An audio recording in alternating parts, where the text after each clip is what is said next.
Hi, Jeff Fennick here from Australia, former three-time world champion. Started boxing in 1981, represented Australia at the Olympics in 84.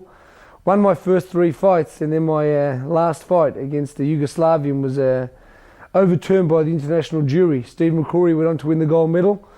I turned professional immediately after that, 1984, and after 6 professional fights.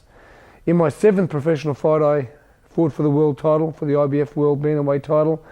And I was able to become world champion after only 196 days. It was the shortest time ever for a professional boxer to win a world title. That record still stands today, my 7th professional fight. Very, very lucky also. About 4 or 5 fights later, I was able to fight the Olympic gold medalist Steve McCrory in a fight billed as Olympic Revenge. I was able to eventually knock Steve McCrory out in the 14th round in a defence of my IBF world title. A year later, I won my 2nd world title. I won the junior featherweight WBC world title against Samart Pakaroon from Thailand. I won that in the 4th round knockout. So I won 2 world titles, which made me the first Australian ever to achieve that feat. A year later, I moved up another weight division after defending that title 3 times. I moved up to the featherweight division, and I fought a Puerto Rican named Victor Callejas, who was a very, very dangerous puncher from Puerto Rico. I was able to defeat him by stopping him in the 10th round and becoming one of only 11 fighters at that time to hold 3 world titles. So my dream was to be the first boxer to win 4 world titles and to be undefeated. I ventured over to Las Vegas to fight one of the great fighters of all time, an African by the name of Azuma Nelson. We fought at the Mirage at Las Vegas on the undercard to Mike Tyson and Razor Ruddock.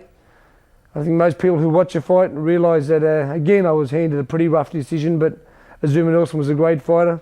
I was robbed of my opportunity of winning my 4th world title. I continued to box for a couple of years after that. I tried to fight for that world title against Azuma Nelson, which I was defeated against Azuma Nelson. I moved up another weight division to fight for the world title against Philip Holliday, where I was also unsuccessful. After that, I retired from boxing. During that time of retirement, I was very, very lucky. I was inducted into the International Boxing Hall of Fame in Canastota, New York, which was a huge highlight for me. In 2002, I was voted Australia's greatest ever fighter from the WBC, which again was another huge honour because Australia's had some great boxing champions, Costa Tszyu, Lionel Rose, Jimmy Carruthers. So to be voted Australia's greatest ever fighter was certainly a huge highlight for me. After all my boxing career was over, I decided to get back in and do something for the sport that had done so much for me, and I began to train boxers. Slowly, as I began to train them, I began to manage them and also promote. Today, I'm one of Australia's leading boxing trainers and promoters. I train a host of great fighters. I have 4 guys who fought at the Australian Olympics in 2000 at Sydney that are all doing very well. Hopefully, by the time this is released, Hussein Hussein could be the flyweight champion of the world. I'm going to show you how to get extra speed and power, and first we're going to do a little dumbbell workout from Tidal.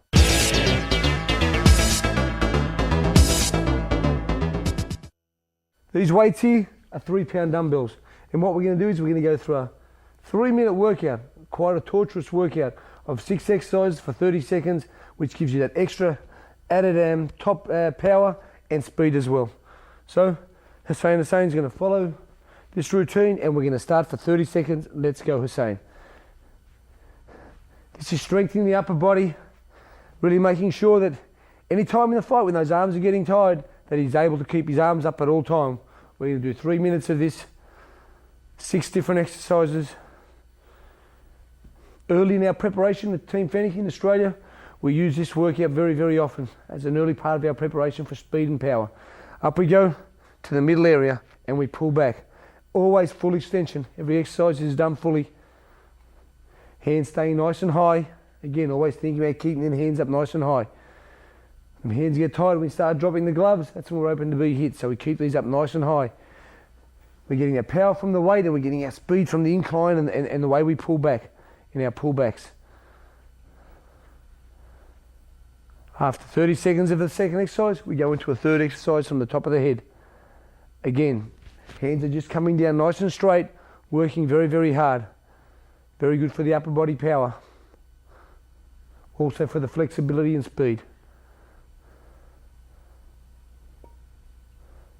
For you guys at home trying, it's very good to start with a light weight early, 1-2 pounds. If you can build up to a 5 pound weight, you're doing very, very well, because we usually do 4 rounds of this. And down we go to our next exercise for the same, and let's pull them up. Nice speed. Speed, flexibility, mobility here, all in this exercise.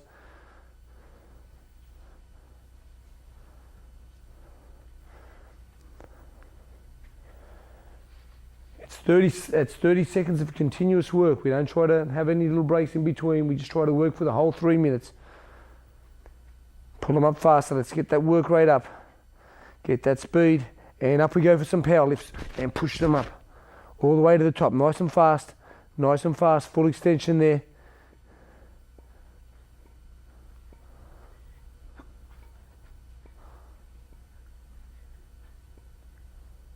Pushing up to the top of the head, right to the top. That's exercise number 5, which is 2.5 minutes, nearly done.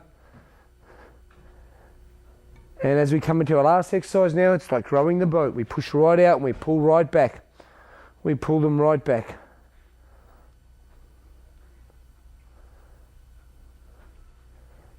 Bend them little legs, sit down, and we pull them weights right back. That's better. Pull them back. Power and speed. This is what we're looking for out of these exercises. Extra power, extra speed. 5 seconds ago, let's pick that speed up. Pushing out for power, pushing out, and time for a little rest. I'm going to take those off Hussein. Without him having his 30 seconds rest, we'll get straight into this. This is the second part of the exercise. Now remember what I said, we try to get 4 rounds. That was round 1. So there's 6 exercises there we done in round 1. These are the 6 exercises for round 2. Hands out nice and straight. And we start to pump for 30 seconds, and we hold those arms out nice and straight, and we pump. Power and speed.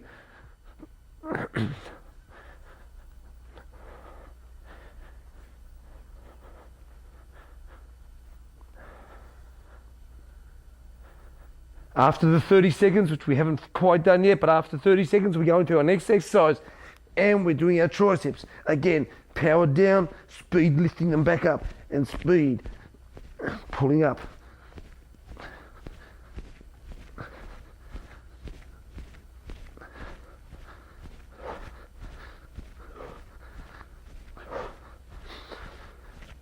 Trying to breathe at all times, breathing, controlling that breathing, very important.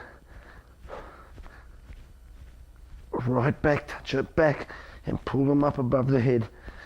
And into the next exercise from the side, and pull up. Power. It's like somebody holding those arms down and we're pulling up against them. Power. Lifting them up.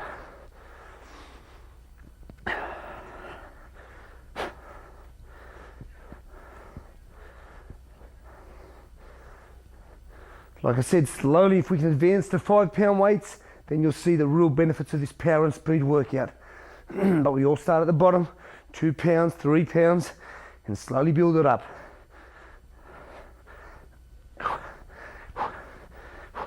And into the next exercise.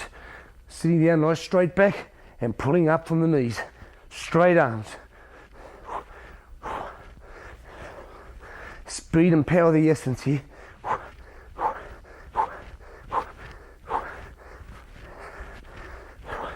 Each exercise, remember, for 30 seconds. So if you have an interval timer, you just watch that 30 seconds elapse into your next set of exercises.